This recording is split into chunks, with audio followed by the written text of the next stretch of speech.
Welcome home. We are WNST, AM 1570, Towson, Baltimore. We are Baltimore positively breaking down a victorious Thursday evening in Miami Gardens down in Florida in the home of Lamar Jackson. We've talked at length about Lamar Jackson getting back on the field, the benefits of that, and the offensive line, and scoring 28 points. Luke Jones joins us now, as he will hopefully next Friday at Pizza John's. We do the Maryland Crab Cake Tour. We're also going to be at Coco's on Wednesday. We'll have lottery tickets to give away. Also, big thanks to our friends at GVMC and Curio Wellness for sponsoring all of our work here in the fall season, so we can talk about a 3-5 football team with a returning offense, but still, Luke, when it comes down to it, the defense is what's going to get them beat, right? Not having a pass rush.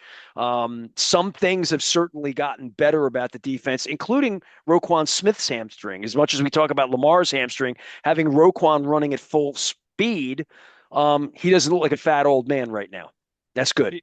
He's playing very well. He was great against the Bears. He was very good on Thursday night. And, you have a defense that is certainly playing much better over these last three games, even going back to that Rams game. And I get it. You go back and look at that game. I mean, LA, they left some opportunities on the field. There was no doubt about it. But you've seen this dramatic shift from the moment that they traded for Alohi Gilman, getting back to a three safety defense, three safety nickel, Kyle Hamilton playing close to the line of scrimmage.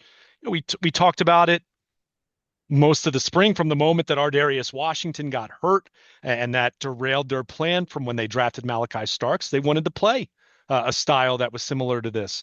That injury happens. They kind of pivoted to, okay, well, we've got these corners. We're going to add Jair Alexander. We're going to play with more corners on the field. Well, that didn't work out so well, right? And obviously, the injury to Nnamdi Madubuike still looms so large for this football team in a big picture sense, not just for the rest of this year, but not knowing what his future is going to look like. But bringing it back to the present, we're seeing a much higher floor for this defense. There's still plenty that you can look at, beyond just the pass rush. Look at that first half. If I had told you before the game started, Nestor, that Miami would have the ball for 19 minutes in the first half, they would punt once, they would outgain the Ravens by over 100 yards, you'd probably be thinking, oh, they did. I hope they kick some field goals, is what I'd say. You'd certainly be thinking the Ravens would be losing that game, and it was 14-6. Now, what made a big difference here? Obviously, Miami turns the ball over, but a great play by Alohi Gilman on the second drive after the Dolphins kicked a field goal on that opening drive to get an early lead. But they were great on third down. They were great inside the red zone. They did not commit back-breaking penalties in the way that Miami did, right? So, well, the red zone thing's kind of that's a good sign, even against the bad team. Oh, absolutely, absolutely. I mean, look, we've talked about it and we saw this. I mean, Lamar Jackson comes back for the first time in over a month and throws 4 touchdowns, right? This offense, for as much as we'll continue to talk about the offensive line and their running game still needing to be better than it's been collectively, you have a lot to work with there when you have a healthy 2-time MVP quarterback leading the way on the offensive side of the ball. So even with those issues, even with those concerns about the offensive line, you still feel much better about the offense than not. The defense, they've been able to raise the floor. They are at a point now where you're saying, okay, they're still bending, and they're bending quite a bit, but they're not breaking like they had been. And that's where you look at, as this team is constructed, when you have Lamar Jackson, when you have an offense that even on a night when they didn't run the ball worth a darn in the first half, and you still have the questions about the offensive line, they still hung 28 points on a team on the road on a short week, right? That's still saying something, even if it was against a bad team. What I'm saying by that is this defense doesn't need to be a top 3 defense in the NFL or a top 5 defense in the NFL for this team to make a deep run. Now, the pass rush they're going to have to find that. I still think at the trade deadline, an edge player would be enormous for them, right? Not saying it's going to be, Max Crosby or someone, where it's a pie in the sky idea, but someone that can help you there. And maybe Carl Lawson, who, now will have a couple practice weeks under his belt. I would expect we're going to see him in the mix there. Right now it's Kyle Van Noy, it's David Ajabo not doing a whole lot. It's Mike Green, cutting his teeth and getting more experience, and you're hoping, Malachi Starks, another rookie on the back end gets an interception. You want to see more from those young guys, but it's still a lot of, is that going to be enough? Are they going to get enough pressure consistently?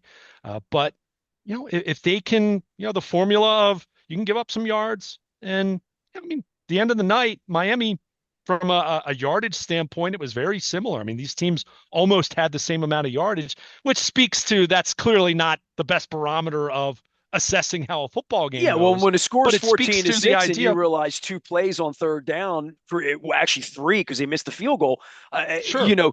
that was the prescription. If the Yeah. Dolphins were a winning team, they would have been winning 21 to 14 at halftime Yeah. instead of losing 14 to 6 because they squandered all sorts of opportunities. And I'll give the Ravens defense credit, but only so much. Only so much. I mean, I'll give them credit from the standpoint of they were really good inside the red zone and they were really good on third down.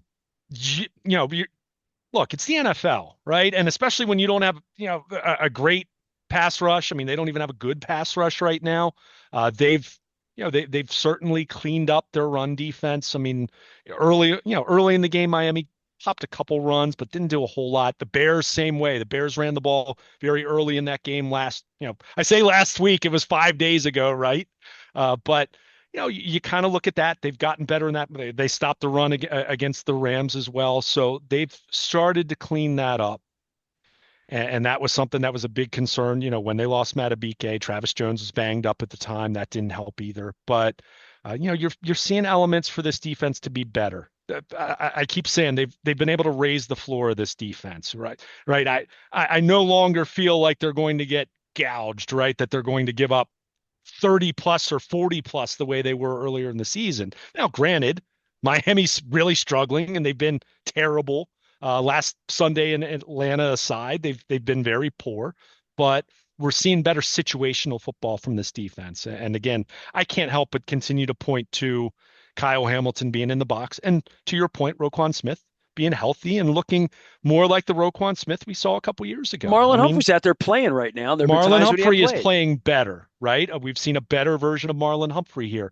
Marlon Humphrey was really bad the first month of the season. Now, how much of that was health, I don't know, but when he was out there, he wasn't playing well. So We spent a there's, whole month of April talking about who their number one draft pick is going to be. At least here in October, as we move into November, Starks doesn't look like a bust. yeah, and look, it's always, I mean, the first month of the season, first 6 weeks of the season, especially all the injuries they had, all the angst over just how they were playing as a unit. Yeah, it's easy to kind of look at the young guys and say, well, they need more from them. Well, of course, but you need more from your veterans too. You need the Ravens weren't getting good play from their veteran players, let alone you're talking Well, about and rookies. Starks is So about yeah, to it was play too games soon. he's never played before. They don't play more than 8 or 9 or 10 games in college these days, right? So this is where this thing's about to extend out a little bit. Well, but he played at Georgia, so Yeah, he they did, play SEC championships and pre-championships, and yeah, and you they have the do all that. college Yeah. football playoff now. So I'm not as concerned about that as much as it's getting experience. You're playing at the absolute highest level, right? I mean, as much look, I love college football as much as anyone. It's not the NFL. It's kind of like baseball. We talk about, talked about this a lot with the Orioles over the years. These AAA prospects at AAA. Why haven't they been called up? Why isn't this guy in Baltimore? And then you see them even after it's 2 months past due when fans wanted them to be called up, and they still struggle because the jump is quite dramatic. So, and then when you take into account all the other issues that was going on with this defense, yeah, you're going to see someone like Malachi Starks probably struggle a little bit more. And by the way, just because he had an interception doesn't mean that he's not going to have some more growing pains, but you want to see progress. Mike Well, Green I had just the want to big notice sack these early in the guys, right? game. Yeah, and he got tripped at Yeah, one point. I mean, when you're noticing these guys making plays of effort, even mistakes of effort, right? Or when they're not getting yeah, picked on, or when they are getting picked on, they pick the ball off. So all the way around. I mean, Gilman's a plus. Starks has been a yeah. plus. Marlon Humphrey's health has been a plus. Roquan being healthy, a plus. Now, the defensive line and the pass rush, yeah, yeah. And obviously, Kyle Hamilton being down and injured momentarily, they can't afford anything like that. Yeah, I mean, and that's one thing we talked about when they were 1-5. Just, if you're talking about the path, obviously it started with Lamar getting back on the field, and we saw that with him throwing 4 touchdowns on Thursday night. But, obviously you want to make these improvements, but when you're 1-5, and even at 3-5 now, they're still not operating from a huge margin for error here, right? I mean, we talked about it from Sunday's win going into the Thursday night game. If it's great to beat the Bears, but if you lay an egg and you come out flat and you play lousy on a short week on a Thursday night road game, then you're 2-6 and you're kind of right back to square one in terms of the bad vibes, right? Even with Lamar being back, but they won.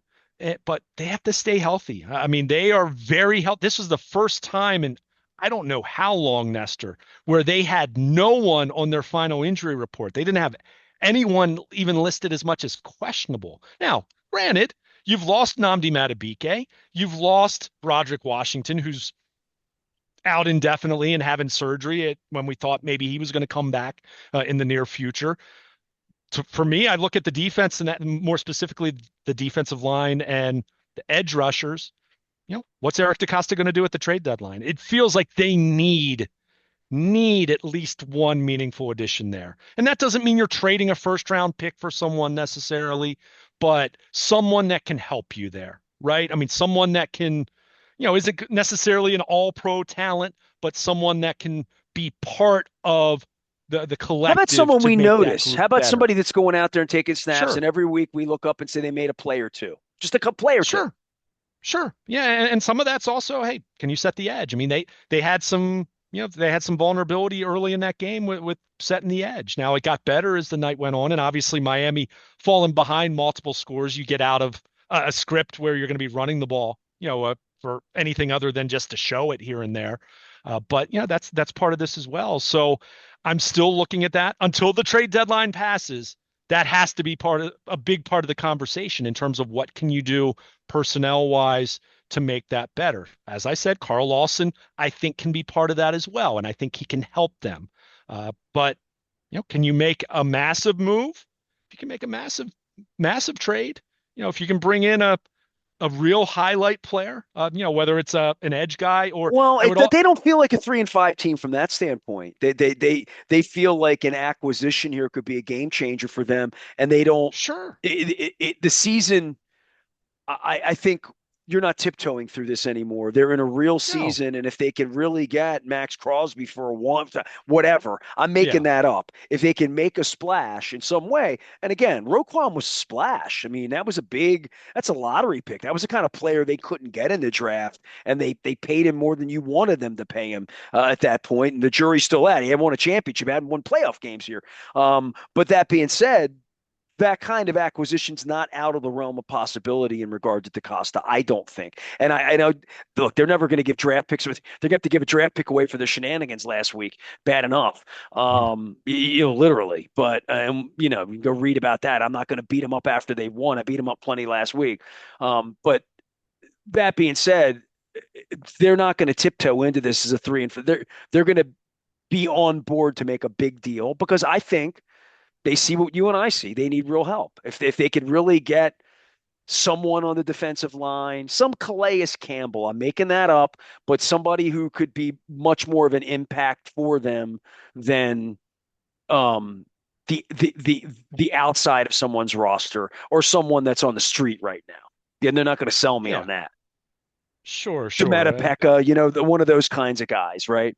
Yeah, I mean, I think the Raiders have been very adamant. And I saw Ian Rappaport, who was part of Prime's pregame show, saying, it sounds like the Raiders. I mean, it sounds totally legitimate. They're not trading Max Crosby. The name that's out there that I think is the big name, it's not an edge guy, but Quinnen Williams of the Jets, defensive tackle. I mean, let's face it. I think the Ravens, even if they are not saying anything and they're letting Matabike speak whenever he's going to speak about his health, his He's not in long-term their future, all that. plans any longer. He's in their salary cap, but I not mean, in their he, plans. I mean, he might not be, right? I mean, we don't know, but point is, they internally have a better idea of what that is. So let's say, just for the argument that there's very severe doubt about his ability to play in the future.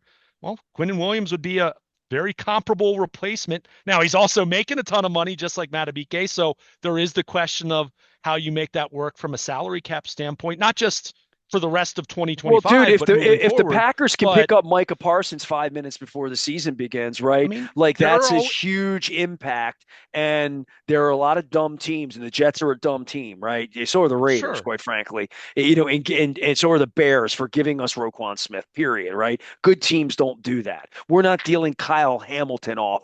Right. I mean, we're just not. And that's So also part of who exactly is going to be available, right? It's very easy for me to sit here, at home saying, "Oh, the Jets will trade the Ravens Quinnen Williams." Well, the Jets are also thinking, okay, this year might be they sunk, got to but play next year.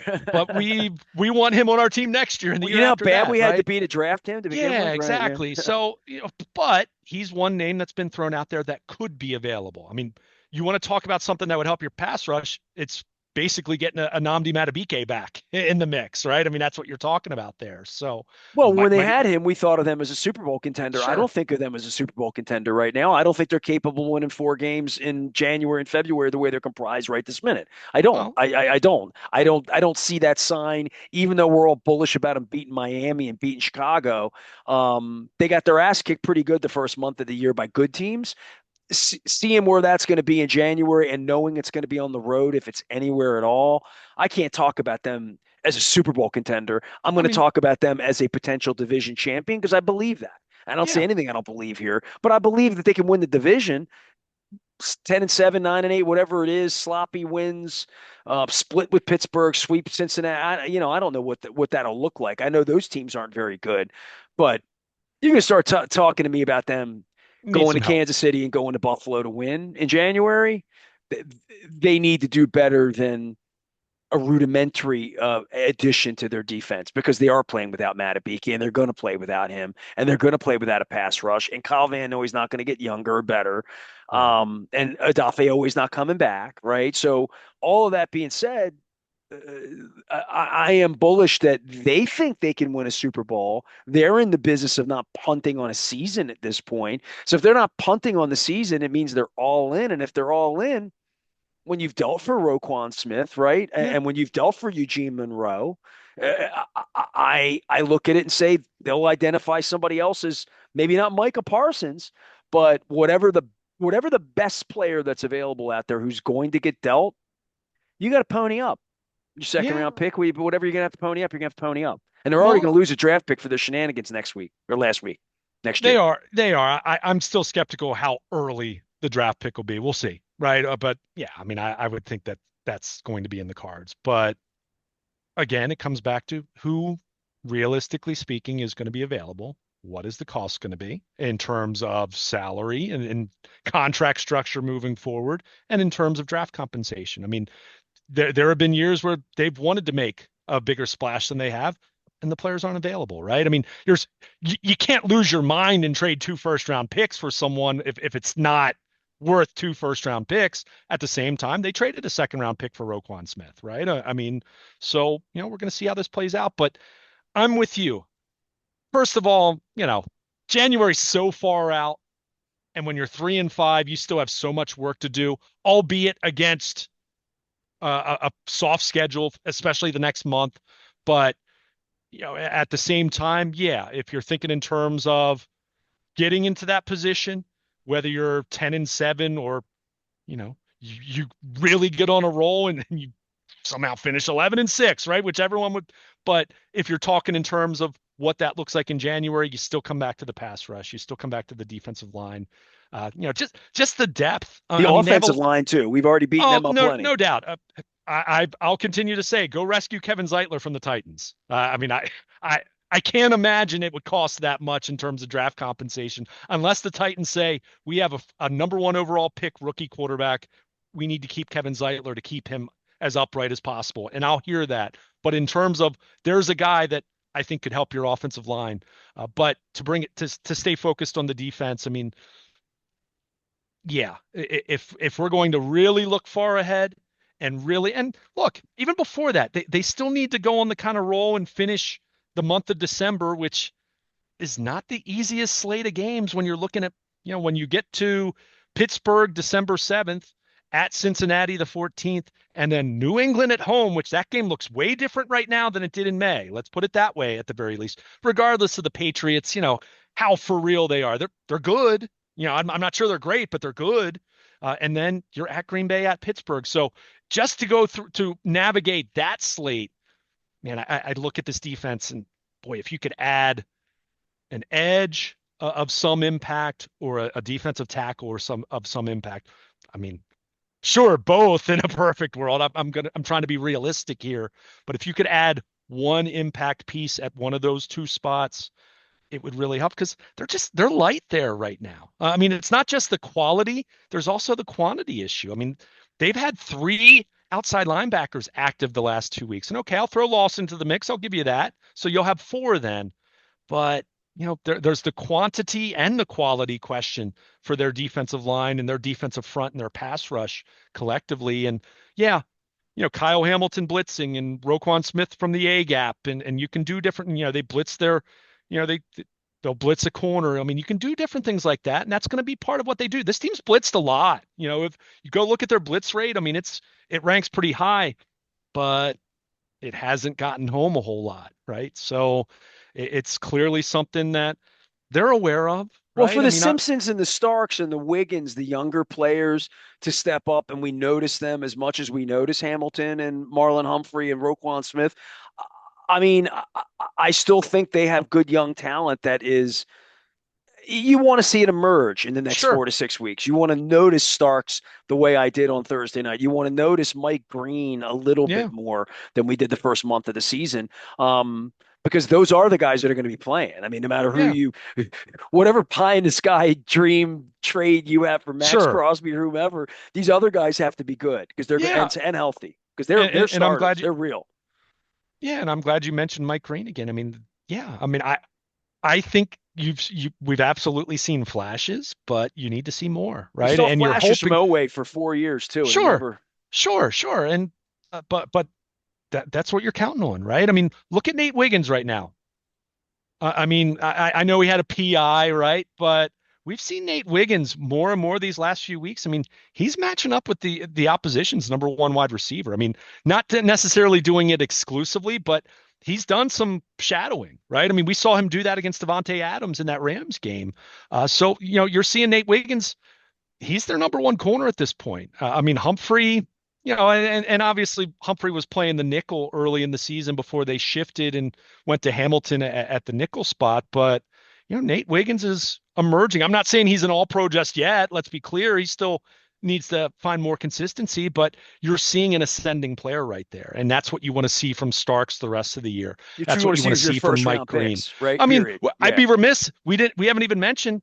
I mean, how about the play Teddy Buchanan made on the same day he Right. was named AFC Defensive Rookie of the Month, which I'm not sure if he really was that guy in October, but you're seeing someone that's playing a lot. He's, he flashed. I mean, whether he was the one who actually poked the ball out there or not, he made the tackle. That was a end around play with the receiver carrying the ball and wrapped him up, and the ball gets poked out in the process. That was good to see. You need more of that. I mean, Well, they have. not, I mean, getting turnovers. We haven't talked about that at all in 25 minutes. they're They got good. a couple of turnovers, and that Yeah, makes a big difference. they got Especially three when of the other them, team, right? you get off the field a couple times on third down. They miss a field goal. I mean, they played pretty clean defensively. I thought, against a bad team, I'll give Yeah, you that. But it's a feel good night. It's a feel good 10 days after playing that way, especially for young players on a 1-5 team with no confidence, right? I mean, you can't have that. right. I saw Yeah, that with Miami. they They're playing with no confidence. they were a good high leverage defense on Thursday night. They gave up a bunch of yardage in between the 20s, no doubt. Miami absolutely stubbed their toe multiple times and shot themselves in the foot multiple times, but this defense rose to the occasion. I mean, when you look at the final numbers and the fact that Miami was 2 of 12 on third down, they were 0 for 3 inside the red zone. I mean, go no further than that. And then three takeaways, right? And especially the Gilman forced fumble, right? I mean, on the second drive there, I mean, look at how different that first half is if that doesn't happen. I mean, the Ravens, that was their first touchdown, and they needed 4 plays just to get that. They had goal to go, and They had 4th and goal before Lamar throws the touchdown to Andrews. I mean, that offense scuffled in the first half, except for one drive. I mean, that was a massive play by Gilman there. And, we've seen Gilman. If I have one nitpick about Gilman, he misses a few too many tackles. That's one. His tackling hasn't been great.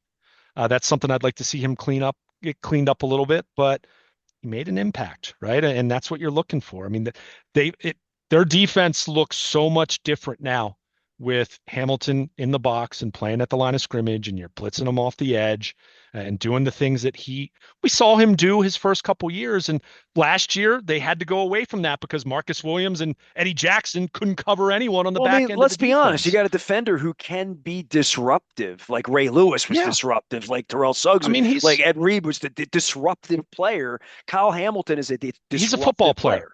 He's not a safety. He's a football player. I mean, and that I sound like a little like old school football guy saying that.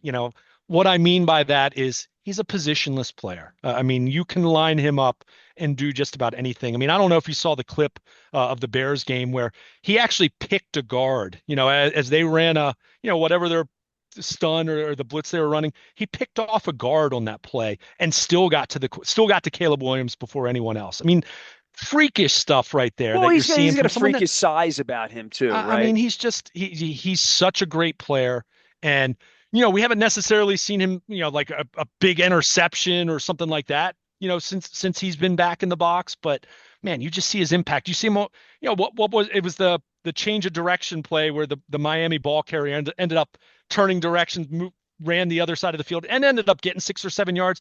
Hamilton blew that play up 7 yards behind the line of scrimmage, though. It was more his teammates' problem of not rallying to the ball and making a tackle there. But you just see what he does, and it's why guys like me who don't know a whole lot about football but know enough to really maximize Kyle Hamilton's value. And look, this is not a knock on his ability away from the line of scrimmage. He can cover and play center field. We've seen that. He did that last year at a time where the Ravens needed that from him because they didn't have anyone else who could do it. But his full potential and his full value is unlocked when you can use him as that guy that's just moving all over the place. I mean, it's just I think back to Tom Brady, who, if you remember famously, in one of the NFL Films documentaries, talked about the fact that he had on his wristband when he played the Ravens, fine 20 on every play. I'm not saying Kyle Hamilton is Ed Reed. Let me be clear about that. But he is that dynamic in terms of pre-snap, the opposing quarterback, the opposing, the offense that's on the field. They have to know where Hamilton is because he's going to wreck the game if you don't have a handle on what he's about to do and if you don't have a plan for it. And we're seeing that difference, and we're seeing the defense be better with that alone before you start talking about some of the other guys getting healthy. Roquan Smith being back is huge. There's no doubt about that. Regardless of how anyone feels about what, is Roquan truly a $20 million linebacker? Well, he's their best linebacker. Whether you think he's a 20 million guy or not, he's their best guy, and they need him out there, right? So he's back out there. It's made the second level of their defense that much better. And you're seeing a defense that's improved. It's not where it needs to be in a big picture sense. I share your concerns in terms of when you get into January and you're thinking about, the vision for this team making a run. Yeah, their pass rush, they've got to find something. That's why the trade deadline is, in my mind, so big. They need something there, something to come away from the trade deadline with to make you better, whether it's a D tackle, whether it's an edge guy. They already added a safety, so it's not like Eric DeCosta hasn't done any work. But keep in mind, they did have to trade Oweh to do that. And saying Oweh was great, They took a but weakness and made it weaker. yeah, right, exactly. So, that's where you still look at this thing and, man, you really feel like they need at least one more meaningful piece there to come away with. If you do that, then I can envision a path for their pass rush collectively at least getting better to the point where it's not this liability that it's been, because they're still far too many times. And Brent Urban had a sack on that first defensive drive of the second half. That was good to see, right? I mean, they collapsed the pocket a few times here and there, but are we seeing that consistently enough, especially when you're thinking about potential matchups against better teams later in the season or getting into January. Yeah, that's the big one still for this defense, even if they have cleaned up some of those other areas that were deficiencies early in the season. Trade deadline is Tuesday afternoon. Luke will have anything that happens on the WNST Tech Service. It's all brought to you by our friends at Cole Roofing and Gordian Energy. And of course, we're doing the Maryland Crab Cake Tour presented by the Maryland Lottery. We'll be at Coco's on Wednesday. We'll be at Pizza John's on Friday, putting some more things together into November. He is Luke. You can find him at Baltimore Luke, Luke at WNST.net. I can be found Ness at Baltimore Positive or just about anywhere social media travels. Luke will be out in Owings Mills. Ravens have a long week, but it'll feel a little shorter by the time we get here on Monday. I hope everybody enjoys the football games all weekend long, as well as whenever we get together, Luke, there will be a World Series champion the next time, too. So a little bit of baseball, a little bit of college football this weekend. Actually, really good local college basketball on Monday night down at the CFG Bank Arena, as well as my Coppin State Eagles are going to play the Terps. So things happening around here from a basketball, even hockey. I had dinner with Barry Trotz the other night. I'm not going to bore anybody on the air with that, but tis the season, and it's better to be 3-5 than 1-5. I'm Nestor. He's Luke. We are WNST AM 1570, Towson, Baltimore, and we never stop talking Baltimore positive.